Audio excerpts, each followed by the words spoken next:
আর্থিক সংকট ও আসন্ন জাতীয় সংসদ নির্বাচনকে সামনে রেখে সরকারি কর্মচারীদের নতুন পে স্কেল ঘোষণা থেকে সরে এসেছে অন্তর্বর্তী সরকার।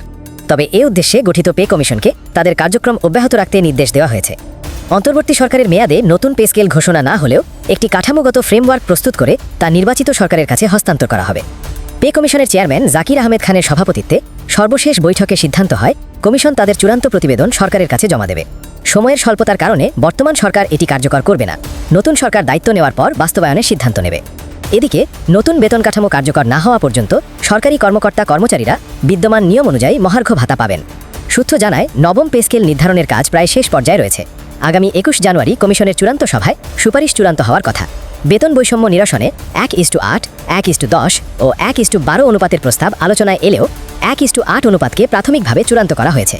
পাশাপাশি সর্বনিম্ন বেতন 16,000, 17,000 ও 21,000 টাকার 3টি প্রস্তাব পর্যালোচনা করা হয়েছে।